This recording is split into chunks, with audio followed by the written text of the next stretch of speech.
Morning. नमस्कार दोस्तों, स्वागत है आप सभी का आज के मुख्य समाचार में। तो चलिए जानते हैं दिन भर की 25 बड़ी खबरों को फटाफट अंदाज में। पर आगे बढ़ने से पहले वीडियो को लाइक और चैनल को जरूर सब्सक्राइब करें, साथ में लगे नोटिफिकेशन को ऑन करें। चलिए वीडियो स्टार्ट करते हैं। दिल्ली के बाद मिशन बिहार भाजपा का अलग एजेंडा है। पार्टी ने इसकी तैयारियां भी शुरू कर दी। उसे अपने सहयोगियों को साथ देते हुए सत्ता बरकरार रखनी है। हालांकि यूपी के एक सहयोगी दल ने उसके लिए मुसीबत पैदा करनी शुरू कर दी। जी हां, अभी सीट शेयरिंग की चर्चा नहीं हो रही, लेकिन इस सहयोगी ने आरजेडी से हाथ मिलाने की बातें कर दी है। जी हां, देश का राजनीतिक फोकस अब दिल्ली से शिफ्ट होकर बिहार की तरफ है। इस हिंदी भाषी राज्य में इसी साल अक्टूबर या नवंबर में विधानसभा चुनाव होने हैं। दिल्ली में एनडीए की बैठक से आई मुस्कुराती तस्वीरों के बीच यूपी में भाजपा की सहयोगी सुहेलदेव भारतीय समाज पार्टी अपनी अलग रणनीति पर काम करती दिख रही।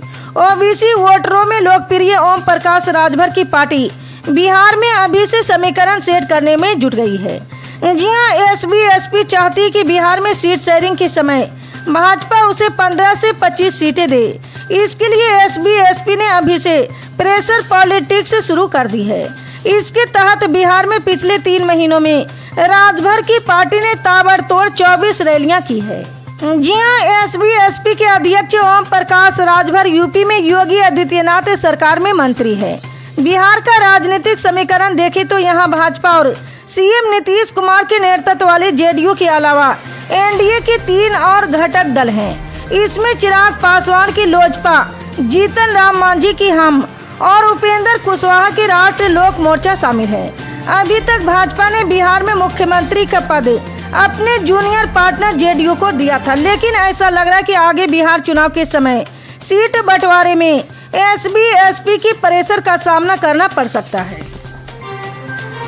उत्तर प्रदेश के मुख्यमंत्री योगी आदित्यनाथ ने सूबे के अफसरों को कहा है कि राज्य में हो रही रोहिंग्या बांग्लादेशी की अवैध घुसपैठ और लाउड स्पीकर बिल्कुल भी बर्दाश्त नहीं किए जाएंगे। इस दौरान सीएम योगी ने यह भी कहा कि किसी भी सूरत में देश और प्रदेश की सुरक्षा से समझौता नहीं किया जा सकता। सीएम योगी ने गुरुवार की शाम को एक वीडियो कॉन्फ्रेंसिंग करके अधिकारियों को आदेश दिए हैं कि अवैध रूप से रह रहे घुसपैठियों रोहिंग्यों को चिन्हित करें। इसके अलावा उन्होंने कहा कि सड़कों पर स्ट्रीट वेंडर जाम का कारण नहीं बननी चाहिए और अवैध टैक्सी स्टैंड को तुरंत हटाई जानी चाहिए। इसके लिए थाना स्तर पर जवाबदेही तय हो। वहीं अब सीएम योगी की इस बयान पर मौलाना साजिद रशीद ने समर्थन दिया है। जी हां, सीएम योगी के इन आदेशों के बाद मौलाना साजिद रशीद का बयान सामने आया है, जिसमें उन्होंने कहा कि सीएम योगी की 3 बयान सामने आए हैं कि बांग्लादेशी, रोहिंग्या और लाउड स्पीकर बर्दाश्त नहीं किया जाएगा। बिल्कुल सही है सीएम योगी की ये तीनों बातें, हम उनका समर्थन करते हैं। निकालिए बांग्लादेशियों को, निकालिए रोहिंग्यों को और आवाम को बताइए कि हमने इतने रोहिंग्यों को और इतने बांग्लादेशियों को वापस भेज दिया। जी हां, मौलाना साजिद रशीद ने आगे कहा है कि रही बात लाउड स्पीकर की, तो लाउड स्पीकर इस्लाम का हिस्सा नहीं है। मुसलमानों को लाउड स्पीकर हटाने से कोई भी नुकसान नहीं है। उन्होंने आगे कहा कि लाउड स्पीकर मंदिर से, मस्जिद से और गुरुद्वारे तमाम जगहों से हटनी चाहिए, क्योंकि लाउड स्पीकर कई बार नुकसान दे देता है। बराबर में कोई बीमार है और अजान हो रही हो, बराबर में कोई बीमार हो आरती हो रही हो, और बराबर में कोई बीमार हो और गुरुवाणी हो रही हो, तो लोगों को परेशानियों का सामना करना पड़ता है। इसलिए हम इसका समर्थन करते कि धार्मिक स्थानों से लाउड स्पीकर हटाई जानी चाहिए। दिल्ली में गद्दी संभालते ही भाजपा की नई सीएम रेखा गुप्ता एक्शन में दिखाई दी है। उन्होंने अधिकारियों के साथ बैठकों का सिलसिला भी शुरू कर दिया। एक मीडिया रिपोर्ट में एक बड़ी खबर निकलकर सामने आ रही है कि आपके सभी नेताओं और उनसे जुड़े पदाधिकारियों को दी जाने वाली दिल्ली सरकार की तरफ से सभी सरकारी सुविधाएं बंद कर दी गई है। जी हां, इतना ही नहीं, दिल्ली सरकार द्वारा अब मोहल्ला क्लिनिक एवं अन्य योजनाओं की भी जांच की बात सामने आ रही। दिल्ली की नई मुख्यमंत्री रेखा गुप्ता ने कुर्सी संभालते ही सभी विभागों के अधिकारियों के साथ एक के बाद एक बैठक शुरू कर दी।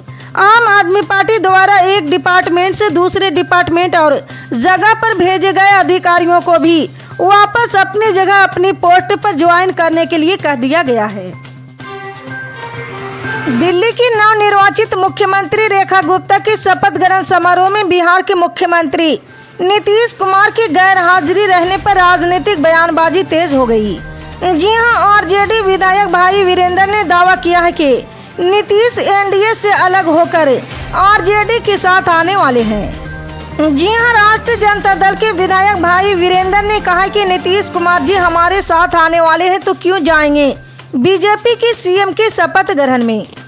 जी हम बता दें कि पिछले कुछ महीनों से बिहार के राजनीतिक गलियारों में लगातार ये बातें कही जा रही कि नीतीश कुमार एक बार फिर से पाला बदलकर आरजेडी के साथ आने वाले हैं। नए साल के मौके पर आरजेडी सुप्रीमो लालू प्रसाद यादव ने भी एक यूट्यूब चैनल को दिए इंटरव्यू में नीतीश कुमार को माफ कर दोबारा से साथ लेने की बात कहकर इस चर्चा को और भी ज्यादा हवा दे दी थी। केंद्रीय मंत्री धर्मेंद्र प्रधान के आश्वासन के बाद तमिलनाडु के उप मुख्यमंत्री उदयनिधि स्टालिन ने शुक्रवार को डीएमके की रुख को दोहराया और कहा है कि राज्य कभी भी राष्ट्रीय शिक्षा नीति और 3 भाषा नीति को स्वीकार नहीं करेगा। उदयनिधि स्टालिन ने कहा कि हम अपने वित्त अधिकार मांग रहे हैं जो तमिलनाडु को लोगों को दिए जाने हैं। हम तमिलनाडु के छात्रों के लिए शैक्षिक निधि मांग रहे हैं। वो इतने सालों से 2150 करोड़ रुपए का फंड दे रहे थे, लेकिन अब वो कह रहे हैं कि हमें नीप 2020 3 भाषा नीति को स्वीकार करना चाहिए। जी हां, तमिलनाडु के उप मुख्यमंत्री उदयनिधि ने जोर देकर कहा कि तमिलनाडु हमेशा 3 भाषा नीति के खिलाफ रहा। हमने स्पष्ट रूप से कहा कि हम इसे कभी स्वीकार नहीं करेंगे। डिप्टी सीएम ने यह भी बताया है कि तमिलनाडु जैसे राज्य में लोगों ने भाषा के लिए अपनी जान दी है। उदयनिधि स्टालिन ने कहा कि इसमें राजनीति करने की क्या बात है, मुझे समझ में नहीं आता। तमिलनाडु वो राज्य जिसमें भाषा के लिए अधिकार के लिए कई लोगों ने अपनी जान दी। आप समझ सकते कि कौन राजनीति कर रहे हैं।